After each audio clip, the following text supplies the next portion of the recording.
Welcome into the install with Greg Cosell of NFL Films. It's the first time Greg and I have gotten back together since the live show. We had a week off. My guy tried to get back in the podcast studio and grind one out last week. I said, "No, Greg, we have to let the live show out first before we can start talking about schedules," which is ironically enough what falls into our lap. It's good to see you again, bud. You too, Buck. We had a great time at the Hutton Hotel. That was really a fun night. Oh, it was kick-ass. Yeah. I mean, we cannot say thank you enough to you guys who showed up. So cool to get in front of you as the audience and hang out and talk some shop. To Rand for hanging out with us a little bit and talking about the free agents in the draft class. And Greg, it was for Leukemia and Lymphoma Society that we wanted to raise some money for. We raised over $100,000 for LLS. Wow. Over the That's course the of first that. I heard, so that's awesome. Yeah, no, I meant to tell you that. So you were a big part of that, and ran in the audience that showed up and donated as well. So great night overall to talk some shop, to hang out, talk some shop, and do some Titans football. Ball. Yeah, it was awesome. 2 years in a row now, the audience, how great has the audience been? I mean, because that's really what it is. It's really about the people that show up. Yeah, and the fact that I didn't screw it up again, we'll take it and run, Greg. I just got to get out of your guys' way and the audience as well. Oh, so. Okay, you do a great job, Buck. It's Slay that starts it off and screws us up. Well, I like to set the bar low, so it's right. Easy for me to overachieve. But right, before we talk about schedules, because we did we didn't time it this way, but worked out that we do have the full NFL schedule everywhere in the league, and we'll talk specifically about the Titans here in just a second. But last week they made the Tyler Boyd signing official, Greg, the slot receiver out of Cincinnati, who's coming here to reunite with his former coach. And I wonder, from a deployment, maybe not a deployment outright discussion, but just what it signals to you about what this offense is going to want to be. Well, I think you have to start with where Brian Callahan came from, which was Cincinnati, and they were a heavy 11 personnel offense. I think they were in the top 3 or 4 in the league in percentage of 11 personnel, which is 3 wide receivers, and 1 back and 1 tight end. And I think the Bengals were about 86, 87%. I don't have that number right in front of me, but just remembering from the season, I think that's what it was. So I think that really signifies that that's what you're going to see a large percentage of with this offense. You didn't sign Calvin Ridley and then Tyler Boyd in order to play a lot of 12 personnel. You want those 3 wide receivers, including Hopkins as the third, on the field. So I think that that's what this offense will look like. The other thing that they have going for them is both Tony Pollard and Tajay Spears can detach from the formation. So now you have a lot of different formation possibilities, out of 11 personnel. And, one of the reasons you do a lot of different formation looks is based on your opponent. And keep in mind, coaches coach against coaches. They know what other coaches will do against certain personnel groupings and looks. You're trying to give a second-year quarterback, Will Levis, as much information as possible before the snap of the ball. That's what you're trying to do. All coaches do that, even with veteran quarterbacks. I mean, if you were to talk to Tom Brady, that's what he would say. He wants as much information as possible before he takes the snap of the ball. So that's what you're trying to do, but it's particularly important for a young quarterback because, if he's still trying to figure it out as he's dropping back, Buck, it's happening so fast. Sometimes, look, I've never played quarterback, but sometimes I'm not sure if fans realize how fast that's happening. When you take the snap, if you're not seeing it clearly, I remember for years and years, I worked with Ron Jaworski, played in the NFL 17 years. He was the NFL Player of the Year in 1980 when the Philadelphia Eagles went to the Super Bowl. And, he would say that sometimes, and as he played more and more, it obviously happened less and less, but he would say that there were 3 or 4 snaps every game. And he was a veteran where he just dropped back and it just didn't register, and you end up seeing nothing, and, it just happens so fast. Yeah, 3 or 4 may sound like a lot, but I mean, on a percentage of plays that they're having to execute, I'm surprised it's not more. Yeah, I mean, if it's 3 out of 37 dropbacks, that's not a lot. Right. But the point is you want to minimize that as much as possible and hope that on those given plays that a turnover doesn't happen. Yeah, and we've talked a lot, Greg, about the idea of defining throws for the Yeah, quarterbacks and how yeah, much this helps in particular. Him as a slot player, just some data courtesy of Next Gen Stats. First in the NFL in receptions out of the slot, yeah. receiving yards, and first downs since 2016 when he entered the league. As you articulated initially there, just the idea of how much this is going to help Will Levis in particular in defining the throws and defining the play concepts that he's going to be asked to execute. Yeah, and the other thing to keep in mind, which I think is really important for fans to understand, is we're past the point where every time you're in three wide, you have one wide receiver on one side, split wide, one wide receiver on the other side, split wide, and then you've got a slot receiver. Formation diversity is so much a part of the NFL now that it's not always going to look like that. Will it look like that sometimes? Of course it will. But you're going to see a lot of bunch. You're going to see a lot of stacks. You're going to see motion. It's not always just going to be, because I'm sure a lot of people just think, well, Boyd's going to be in the slot. And yes, I'm sure the numbers indicate, now, again, I didn't pull up the numbers, but I'm sure the numbers indicate that he probably had in the top 5 or 6 in the league in terms of slot targets a year ago, but they all didn't just come from that static formation look. They come from multiple different looks. And, that's what you'll see because, obviously Brian Callahan has that experience and you're going to see that. Look, I think fans should be pretty excited. Obviously, so much depends on Will Levis, but I think when you and one thing I'm going to do over the next month or so, and we'll get into this as we do more and more podcasts, is I'm going to go through a whole bunch of Will Levis again. Where I can really just find focus on him and what he looked like in what he played 8 or 9 games. Was it? Was that what it was, Will? 3-6 in 9 games. Yeah, so Buck, I called you Will because I'm thinking of Will Levis because now that's in my head. We're looking at Will Levis. Many people have often said we have the same kind of arm definition, Greg. It's okay. I forgive you. Oh yeah, that's what it was. Yes, you probably have exactly the same arm strength. So I'm going to really, find focus on him and really get a feel. But obviously, I remember going through every game and every snap, and he obviously played well for a rookie quarterback in a really tough situation behind arguably one of the worst offensive lines in the National Football League. So Buck, we're dealing, with a guy that really hung in there. He's tough physically. He's a different breed. He's a work ethic maniac. So, it falls on him. And, I will say this, there'll still be some ups and downs. He's only a second-year player. I think there'll be more ups than downs. And I think they really made a smart move with what they did, signing Ridley and Boyd. They made a really smart move with the 7th pick in the draft. Obviously, they felt that the offensive line had to be addressed.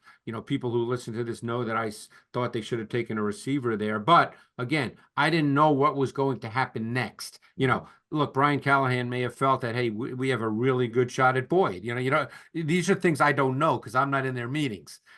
But it's a pretty good skill position group with the receivers, the backs. I mean, this is not a bad group by any stretch of the imagination now.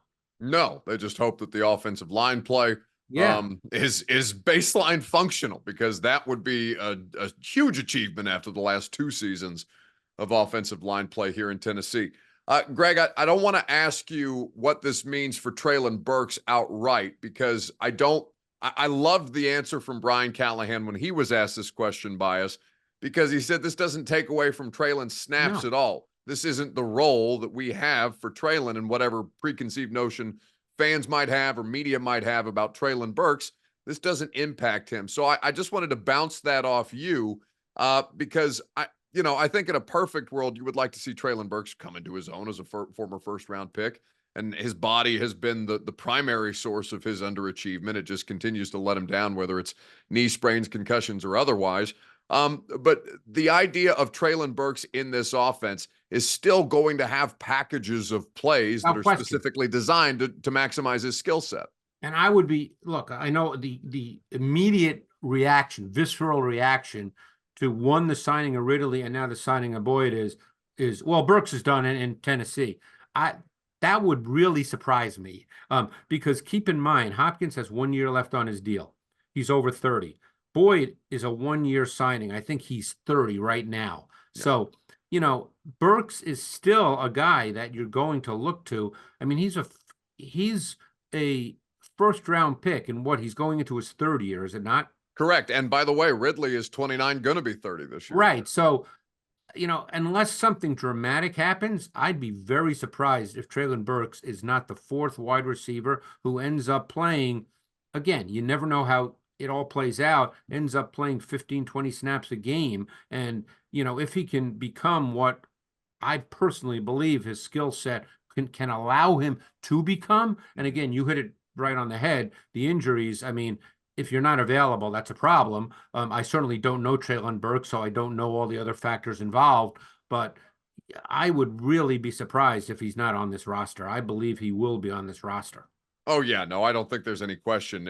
When you have cost control depth right now, and Treylon Burks, again, it's not like it's an untenable situation. He's just had No, a really he bad has stretch 2 of more luck. years before they have to even think about whether they want to pick up an option. And like I said, with Boyd and Hopkins on 1 year remaining, and Hopkins he's got to be 32, 33-ish, I would think. He'll be 32. Yeah. And again, he's still a really good player for what he is. He's obviously not a vertical dimension, but he catches the football. And, it's funny how that gets overlooked a lot. He catches the football. He's a pretty good security blanket to have. You just hope in a perfect world, if you're a Titans fan, that he's not the only option that you have the way that. No, but Boyd is that guy too. And now you have 2 guys that can work between the numbers, that are physical, that are tough, that are competitive. And, a quarterback feels really good throwing to those kinds of receivers. Absolutely. So we won't again have many known commodities in the week 1 game between the Titans and the Chicago Bears, but that is the week 1 matchup in Chicago, Greg. A lot of intriguing things about the number 1 overall pick this year. The Titans will play number 1, 2, and 3 at quarterback, and Jaden Daniels and Drake May as well throughout the course of their schedule. But I think if you're Denard Wilson, you like the opportunity to open up against a rookie quarterback. And if you're Chicago, you like the team that you have around the rookie quarterback that's going to try and maximize his skill set while he gets up to speed. Yeah, and because it's a rookie quarterback and because they have a new offensive coordinator, there's a lot of unknowns. Now, clearly Shane Waldron has been in the league. So, as I said, coaches coach against coaches. So they're going to know, the Titans, that is, what Shane Waldron's offense is essentially going to look like, because he was with the Rams, then he was the OC with the Seahawks. So they're going to know the concepts that he's going to run and that he's going to deploy and ask Caleb Williams to execute. So that part they'll know. The part you don't know is exactly what Caleb Williams is once he plays in a regular season game. And it's always easy to say, old school coaches always say, well, you just got to blitz them. Again, that's easy to say. And, whether Denard Wilson thinks that way or not, I don't know. I'm sure there will be selected blitzes based on situations down in distance. I mean, that will happen. But certainly they've got, in terms of 2 veteran receivers who are high level in Moore and Allen. I mean, Allen and Boyd are probably similar in their deployment within an offense. Keenan Allen is, some could say he's better, but they're very similar in how they'll be deployed within the context of an offense. Rome Odunze is a rookie, really good prospect. My guess is he'd be the 3rd receiver for sure. So we'll see, but you just don't know, because you don't know what Caleb Williams is going to be. You don't know how he's going to react. See, the thing is, when you talk to coaches, and you've talked to a lot of coaches on the Titans, obviously, and I've talked to a lot of coaches in my career throughout the league, is they start to know how quarterbacks react, and you're not sure how Caleb Williams will react. That's what you just don't know. Just quickly to the point of talking to Titans coaches, I finally got to talk to Bill Callahan, Greg, for the first time since he's been on the staff, and watching him work with J.C. Latham has been the highlight of my last couple of weeks. I've been standing over there, and we've only had 1 day of media availability to be able to do it. But Coach Mack has been standing at the offensive line drills basically every opportunity. He's out there for every practice.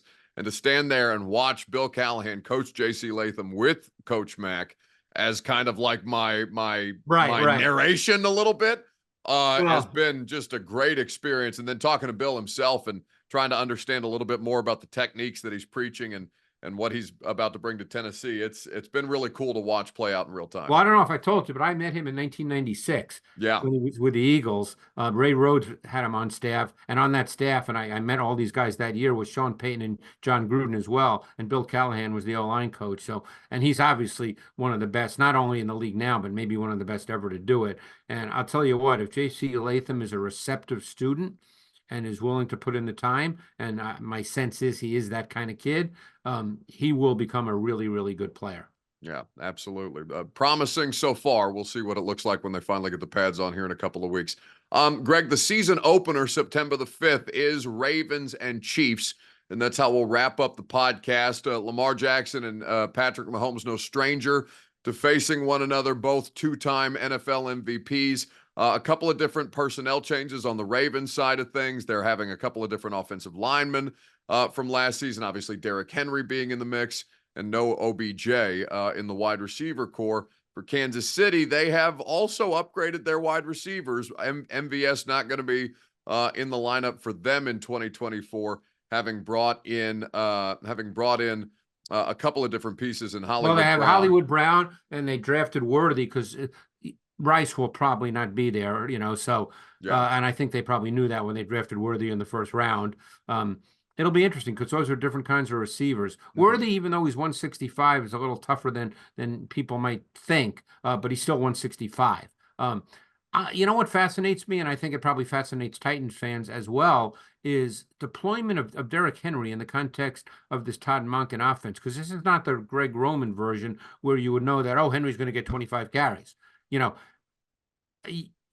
I'm really curious. I don't know the answer to that, by the way. Yeah. I'm not suggesting I do know the answer.